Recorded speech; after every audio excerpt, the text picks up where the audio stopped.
जय श्री कृष्णा। आज हम बात करने वाले एक ऐसे दिव्य पर्व की जो भक्ति, श्रद्धा और विवाह संस्कार तीनों का संगम है।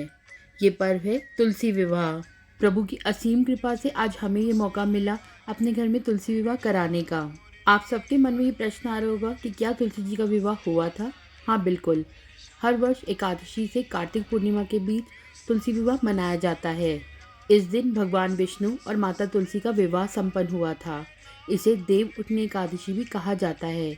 माना जाता है इसी दिन भगवान विष्णु 4 महीने की योग निद्रा से जागते हैं और इस विवाह को देखने का सौभाग्य हमें भी प्राप्त हुआ। मेरी मदर इन लॉ की बहुत ही इच्छा थी कन्यादान की, तो उनको ये सुझाव किसी ने दिया कि आप तुलसी विवाह करवाइए। और फिर क्या था, हम सब जुट गए इस विवाह की तैयारी में। शास्त्रों में कहा गया है जो भक्त श्रद्धा से तुलसी विवाह कराते हैं उन्हें संतान, सुख, समृद्धि और वैवाहिक सौभाग्य की प्राप्ति होती है। अविवाहितों को शुभ जीवन साथी मिलता है और दंपतियों के जीवन में प्रेम बढ़ता है। विवाह के दिन तुलसी जी को दुल्हन की तरह सजाया जाता है, शालिग्राम जी वर के रूप में। मंडप सजाया जाता है, दीप जलाए जाते हैं और मंत्रोच्चार होते हैं। तुलसी कोई साधारण पौधा नहीं है, वे वृंदा देवी का अवतार हैं, जो एक महान पतिव्रता और भगवान विष्णु की अनन्य भक्त थी। बहुत समय पहले जालंधर नाम का एक असुर था जो समुद्र से उत्पन्न हुआ था।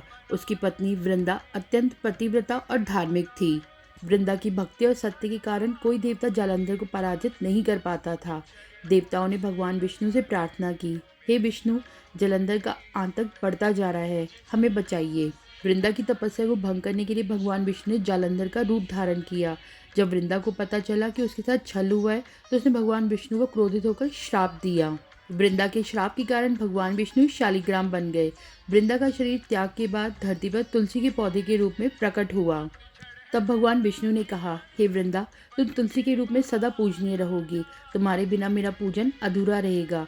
हर वर्ष मैं तुम्हारे साथ विवाह करूंगा। इस प्रकार हर वर्ष देव उठनी एकादशी के दिन भगवान विष्णु और माता तुलसी का विवाह किया जाता है। ये एक धार्मिक अनुष्ठान नहीं, बल्कि प्रेम, भक्ति और पवित्रता का प्रतीक है।